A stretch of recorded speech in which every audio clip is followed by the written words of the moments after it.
I was tasked with babysitting for my neighbor's kid. But she has sent me an extremely weird message on WhatsApp. Please feed Mohan his dog food, pedigree, at 2 p.m. The packet is in the cupboard and his dog bowl is kept near the kitchen sink. I stared at the WhatsApp message, reading it again and again. My emotions were caught between bemusement and nervousness at the bizarre request. I know what you all are thinking, just feed the damn dog his kibble. But here are the facts: Mohan is not a dog, he is a 10-year-old. To give you all some context upon my situation, I had agreed to babysit Mrs.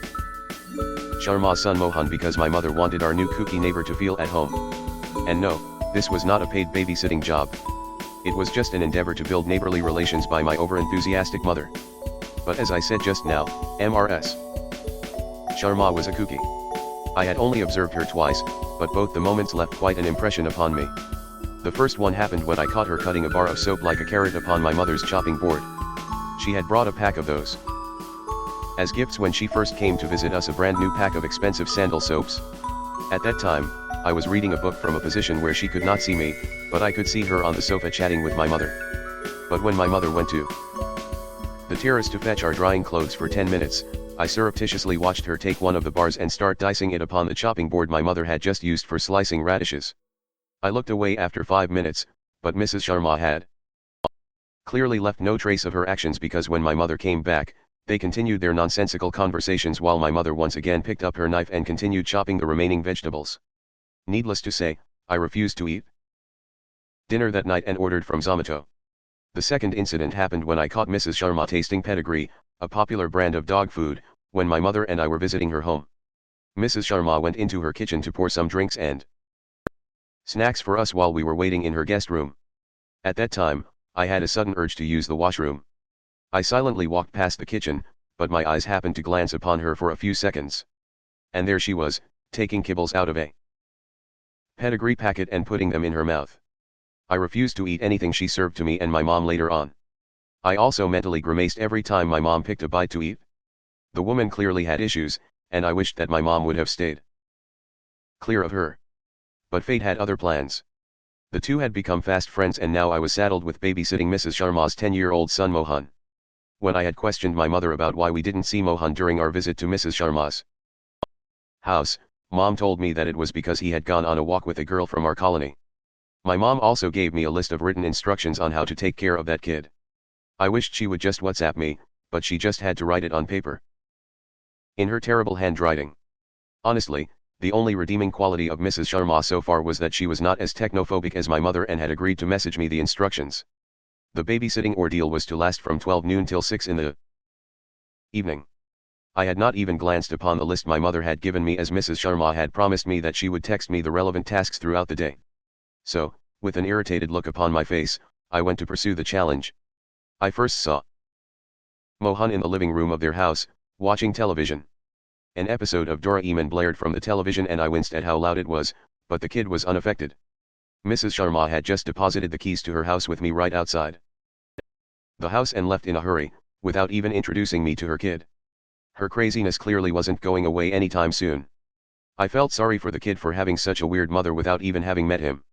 So that is how I had relaxed a little and entered their living room after safely locking the door. I was told by my mother that Mohan was 10 years old, and he looked exactly like a normal 10-year-old would. He was watching the television screen with his black hair combed back, wearing a red t-shirt and a pair of comfortable pants, munching upon Maggi noodles with a glass of mango juice nearby. I introduced myself to him and he monotonously replied to my basic questions, his attention clearly fixed upon the television. But he looked comfortable enough, so I went into the guest bedroom of the house to watch Dairy Girls on Netflix after reassuring him to call me if he needs anything. I was captivated by the show until Mrs. Sharma's message notification came on WhatsApp. That is when the weird message that I had talked about earlier came in at 1:40 p.m. And reading the message made me wish that there was some version of CPS in India, because the entire event just screamed that something abusive was going on with Mohan and his mother. I wondered if Mrs. Sharma was joking with me, so I nervously went to the cupboard to see if I would actually find dog food over there. I was hoping that the last time I saw her eat pedigree kibbles in her kitchen was just some hallucination or glitch in the Matrix moment. But there it was, a yellow packet with a cute little golden retriever picture, a big packet of pedigree. I stared at it for a good 10 minutes, wondering what my next steps should be. Should I make a run for it and inform my mother about the incident, or should I grab Mohan along with me too? Or should I just ignore my conscience and feed him the dog food and finish my babysitting task? Because if the past events were anything to go by, it certainly would not be the first time he would be eating it. My mind was racing in all directions until suddenly, I heard scratching at one of the bedroom doors nearby. To say that my blood had turned to ice by now would be an understatement. I quickly ran to Mohan and asked him what was causing the scratching. Maybe it was just a pet that Mrs. Sharma had confused with Mohan, I thought nervously. But Mohan's reply caught me off guard. It is the red man, he told me. What? Just ignore him and don't open that door. After giving that vague answer, he went back to watching some cartoon. I was beyond scared by this point and just wanted to bolt out of the house. But one question still lingered in my mind. Does your mother feed you pedigree? I asked him cautiously. Mohan looked at me for a few seconds and nodded yes. I sucked in a breath and hurriedly told him to come with me to my house. He had clearly been abused and was under some delusion of the red man. I could not in good conscience leave the kid here, with that crazy witch. So, I just grabbed his arm and started dragging him with me. I frantically reassured him that we would call the police on his mother, and he would be safe from her. But he quietly told me that there was no point to that. That made me pause in my tracks. I looked over my shoulder to see that he had suddenly become hunched over and was shaking with tears. That woman is not my mother. My mother was killed 2 years ago, the red man had killed her. And if you try to complain about it, it will kill you. What the hell are you talking about? I screamed at the kid, my mind spinning. It is true. It used to be just me and my mom, the real Radhika Sharma. She used to be normal. But one weird rule existed in our house. Mom had forbidden me from going to the guest room of my house, claiming that a ghost lives there, and we should be wary of him. I used to be extremely afraid of that threat because I could sometimes hear scratching sounds from behind that locked door. One night, when I went to get water, I saw her standing outside the door to that room with a very frightened look on her face. I saw it. A red hand had suddenly emerged from the door and grabbed her inside. I ran back to my room and hid under the covers the entire night.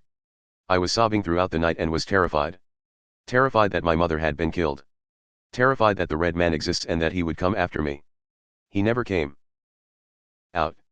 The next day, my mother came to wake me up. I was scared but happy to see her.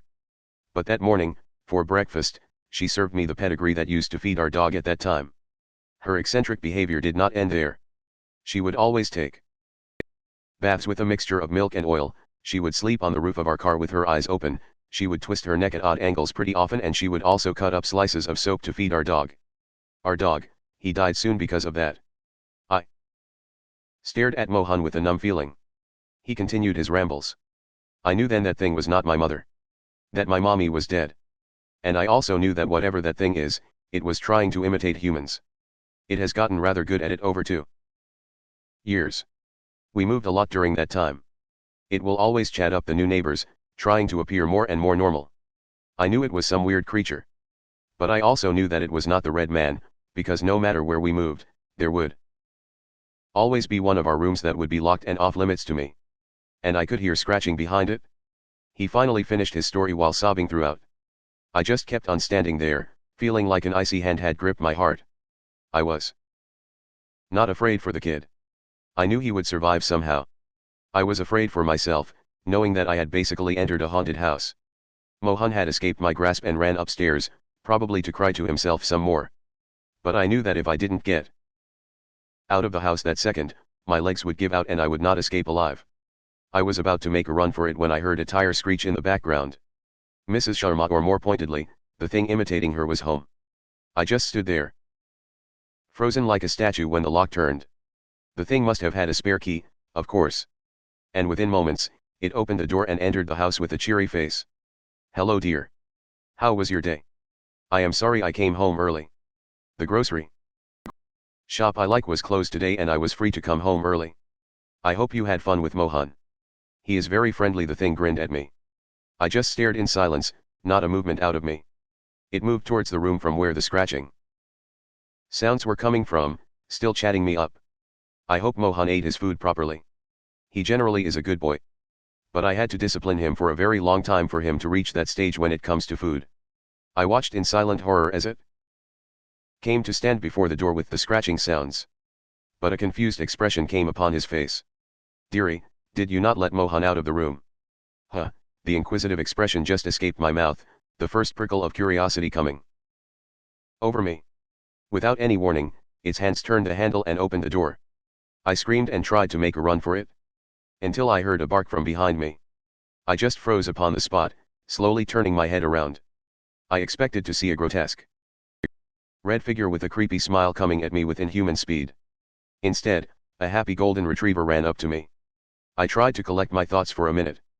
I expected that this was all a show, and both the woman and dog would soon reveal their true, paranormal forms. But nothing of that sort happened. The golden happily continued to hug me and Mrs. Sharma watched with a worried look on her face. "Did you not feed him, dearie? Mohan must be very hungry now," Mrs. Sharma replied, pointing to the dog. "What are you talking about? Mohan is your son, isn't he? I refer to him as my son. But he is not my actual son, dearie. He is a dog. Why are you asking such a weird question? But, were you confused all this time because you thought I had an actual son? I never had a child, and I had never been married. I have only had one companion for 10 years, my beloved Mohan. Let me feed him now. He must be hungry." With that, she walked towards the kitchen. I just excused myself and ran to my home. I ambushed my mother as soon as I saw her.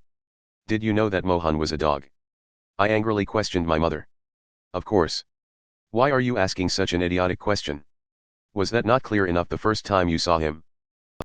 Mohan being a dog was literally the first thing I wrote in my list, but you did not read it. My mother chided me. I was at a complete loss of words. If Mohan was a dog, then who the hell was the boy I had talked to? Wanting more answers, I started narrating Mrs. Sharma's past actions to my mother. I told her about Mrs. Sharma's weird soap chopping and pedigree eating behaviors from earlier. I expected her to be shocked at this, but she only laughed. She was chopping the soap because I had asked her to do that, silly. I had wanted to take those pieces of soap to keep them in our potted plants. I had read somewhere that they repel insects and wanted to check for myself. And as far as the pedigree eating is concerned, she did not eat it. She told me that she puts a few pieces in her mouth to encourage Mohan to eat it. She sometimes does it even when he is not there out of absent-mindedness. You may think it is weird, but the tactic has been quite effective so far.